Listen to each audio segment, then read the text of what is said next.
Oi, gurizada. Tô aqui para te apresentar sucintamente o método Curação. O método Curação, a cura pela ação, é uma caixinha de ferramentas onde você vai aprendendo a olhar o mundo como se fosse um óculos, né?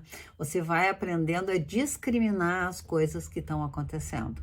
Então, isso traz uma serenidade em termos de que a gente está minimamente entendendo o que está acontecendo e também uma autonomia. Quanto mais você lidar com essas ferramentas e aprender a lidar com elas, mais autonomia você vai ter. Basicamente, então, o método se divide em uma estrutura, que é como se fosse o nosso osso, é o esqueleto do método, e uma dinâmica, que é como os nossos músculos, o movimento que a gente pode ter a partir desse entendimento. A estrutura, a gente chamou isso de mapas de curação. A estrutura tem esse desenho aqui, em que o princípio básico do método é o acolhimento. Acolhimento é um abraço, um abraçar a realidade e as coisas como elas são. Não quer dizer aceitar, mas quer dizer reconhecer. Esse lugar do mundo, a gente brinca, eu brinco que é como se fosse uma pizza, que tem essas particularidades aqui. Essa fatiazinha da pizza está tentando escapar do incontrolável. Essa pizza aqui, ó, esse é o Pac-Man, carinhosamente chamado de Pac-Man. O Pac-Man é o incontrolável da vida, ou seja, tudo aquilo que a gente não tem governabilidade. Esse incontrolável, ele se apresenta de 4 maneiras. Ele se apresenta na nossa inconsciência, o nosso inconsciente é o nosso guia, onde estão todas as nossas memórias, as nossas marcas, os nossos traumas, as nossas vivências. A finitude da vida, onde tudo é transitório, onde tudo vai passar. E a gente tem muita dificuldade de acolher essa finitude, tanto das pessoas, dos objetos, dos projetos, dos relacionamentos. Tudo que nasce, morre. E esse lugar de acolhimento, lembra lá o nosso abraço, acolhimento da vida como ela é fundamental para que a gente transforme aquilo que é possível transformar. Além dessas 2 fatias, a regência da inconsciência e o incontrolável, a gente tem os outros. Essa é uma fatia bem exigente. Ninguém manda em ninguém. Nós gostaríamos muito que os outros fizessem aquilo que a gente tem vontade, mas os outros nem sempre fazem. Assim como a gente também não é quem o outro gostaria que a gente fosse, a gente não tem a mesma disponibilidade de ser quem o outro gostaria que a gente fosse. A parte bem importante disso é que tem um mantrinho, um ditadinho no método Curação. Se agradar ao outro lhe desagradar, que alto preço a pagar. E aí a gente vai andando, fazendo escolhas em como conviver com o outro. A quarta fatia é o acaso. Aí vocês dizem, ai, Cris, mas não existe o acaso. O acaso, ele faz parte do incognoscível. Nós jamais vamos conhecer as razões do acaso.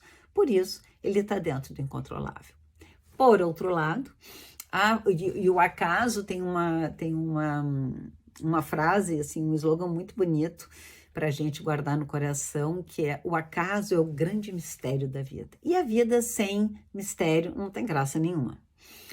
A outra fatia que está saindo do Pac-Man, do incontrolável glutão que toma conta de tudo na nossa vida, a gente tem uma parte bem pequenininha, e é por isso que é importante que a gente, no trabalho de autoconhecimento, possa fazer escolhas conscientes a respeito daquilo que depende de nós. Então, essa fatia chama-se responsabilidade, e ela tem um sobrenome pelo próprio cuidado. Ou seja, não é uma responsabilidade sobre a vida do outro, sobre a mesa do outro, sobre a atitude do outro. É uma responsabilidade sobre nós, em como nós vamos cuidar de nós, em como nós vamos observar, investigar os nossos pensamentos, as nossas emoções, em como é que a gente vai transformar tudo isso em escolhas saudáveis para nós. Com isso, a gente fecha a estrutura, o osso do método. Agora a gente vai para a parte da dinâmica, para a parte mais movimentada, né? E pensa que isso é uma lente que a gente coloca e a gente vê o contorno da vida. Isso é a estrutura. Agora a gente vai ver como que essa vida se movimenta. E aí a gente tem a estrada do funcionamento emocional ou a estrada das emoções, né? Nesse lugar, a gente tem duas vibes, duas possibilidades, dois caminhos. Um que é vermelhinho, que é como se fosse uma boquinha para baixo, porque a gente termina frustrado, e o outro é em verde, lembrando a ecologia, a permacultura, e a felicidade, uma boquinha para cima, a felicidade possível, tá? O método Curação, ele faz a travessia entre a felicidade idealizada, que está à nossa direita, e a felicidade real, absoluta, espiritual, que está na nossa esquerda. Então, o método é essa travessia. Eu atravesso com vocês esse lugar em que vocês trazem as suas idealizações, a gente aprende a desconstruir essas idealizações, observando a estrutura da vida, a estrutura dos fatos, quais são os elementos que não são mutáveis e a dinâmica, ou seja, o que você pode fazer frente a esse imutável da vida, o que você pode fazer frente ao incontrolável da vida. Duas estradas, uma estrada vermelhinha e uma estrada verde. A estrada vermelhinha de cima eu faço assim porque ela é mais na nossa cabeça, enquanto que a estrada de baixo é uma estrada em que a gente põe o pé na realidade. Então, basicamente, essa estrada começa com 5 verbos: desejar, perceber, significar, agir e refletir. Por que eu digo basicamente? Porque esses são verbos, esses são lugares que se alternam bastante, mas em geral, didaticamente, eles estão dispostos nessa linearidade: desejar, perceber, significar, agir e refletir. No desejo, a gente tem no adoecimento uma idealização, um se fazer magicamente feliz. E embaixo a gente tem a realização, um se fazer feliz. Em cima, ser magicamente feliz, embaixo, se fazer feliz. Quando a gente, e aí a pergunta importante é: o que eu estou desejando, né? O que eu estou desejando? Investigar esse desejo. Segundo passo, perceber. Aqui na percepção, a palavra é como. Como eu percebo os meus pensamentos e as minhas emoções. Na saúde, a gente tem uma qualidade de atenção amorosa, uma qualidade da consciência, em que a gente acolhe o que está acontecendo dentro e fora de nós. Ela é amorosa porque ela é acolhedora. Ela não é amorosa porque ela é nhenhenhé ou bonitinha. Não, às vezes, acolher a nossa percepção de uma emoção muito, assim, intensa e negativa é bem exigente. Então, não é uma coisa bonitinha, é uma coisa corajosa, né? A atenção amorosa é o reconhecimento dos nossos pensamentos e das nossas emoções. No adoecimento, essa atenção tem duas qualidades distintas. Ela é uma atenção, em geral, primeiro, romantizada, cor-de-rosa, que, por óbvio, vai terminar numa frustração e numa atenção crítica. Então, a gente idealizou, frustrou. Idealizou, criticou, né? A gente se apaixona e se desapaixona e o príncipe vira sapo. Então, essa condição de atenção, que é uma atenção com a nossa percepção dos nossos pensamentos e das nossas emoções, com uma qualidade de idealização, quando a gente vai ver, não corresponde. E aí a gente tem um embotamento, que é uma anestesia na alma. Esse embotamento é o que mais tarde, lá na ação, vai determinar a depressão. A gente vai aos poucos. Próximo passo da percepção, significação. Na significação é muito importante a pergunta para quê? Para que eu tenho essa emoção? Para que eu tenho esse pensamento? E a investigação é o nosso instrumento na saúde para baixo, verde. A gente vai investigar o que é que eu estou pensando, como eu estou pensando, com quem eu estou pensando, para que eu estou pensando, por que eu estou pensando, quando foi que eu pensei, aonde foi que eu pensei. A gente vai investigar o máximo os nossos pensamentos e as nossas emoções. E aí a gente está pronto para a ação. Acontece que muitas vezes a gente vai dar um sentimento, a gente vai casar o pensamento com a emoção e vai dar um sentimento. Um sentimento para a ação, mas muitas vezes a gente não consegue fazer isso. Porque a nossa significação, ela está impregnada daquela idealização, então ela está muito crítica conosco, a nossa percepção está anestesiada, e tudo que a gente consegue observar sobre a significação é que a gente está presa no passado, nas memórias traumáticas, ou presa no futuro, nas pré-ocupações, ou presa no presente sob a forma de angústia. E aí a gente não consegue dar novo significado para nada. Então, vê como a gente partiu de uma idealização do ser magicamente feliz, foi para uma atenção crítica, antes romantizada, e isso nos trouxe um embotamento, uma anestesia. A gente vai para significação, não consegue significar nada de novo, tudo é velho, antigo, memórias traumáticas, vai se repetir, ou então a gente está preocupado com o futuro, né, tentando controlar o futuro, ou então com uma ansiedade, que nem é uma ansiedade, é uma angústia sobre o presente, a gente não consegue dar novos sentidos para nada que a gente sente ou viveu. A gente vai para a ação. Se nós estamos no adoecimento, a ação ela é de descarga.